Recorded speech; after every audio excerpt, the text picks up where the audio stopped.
Баялаг бүтээгч төвийн эрхлийнхэн л эцсийн дүндээ гардаж одоо энэ аливаа эдийн засгийн бодлого, аливаа бодлогыг хэрэгжүүлдэг хүмүүс. Тэгэхээр энэ хүмүүстэй аль болох мэдээллийг сайн өгч иж, хангалттай мэдээллээр нь хангаж иж бид нэр эхнээсээ зөв явах хэрэгтэй гэж үзэж байгаа. Үндэсний өсгөлийн хүрээнд одоо энэ хоёр дахь удаа энэ ажил хэрэг зөвлөөний уулзалт буюу тодорхой асуудлуудаар бас мэдээлэл өгч байна. Өнөөдөр бол зөвхөн үндэсний өсгөл гэсэнгүү бүр өргөн хүрээтэй Монгол улсын эдийн засгийн нийгмийн эдийн засгийн хөгжил ямар байгаа.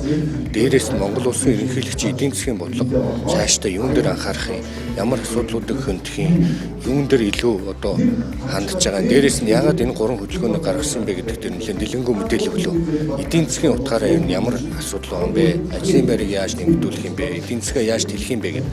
Тэгээд одоо энэ хүнс үйлдвэрлэл баялаг бүтээгчид бас нэлээд ам сайтай байна. Ялангуяа ерөнхийлөгчийн эдийн засгийн бодлогын талаар нэлээд ойлголттой болно.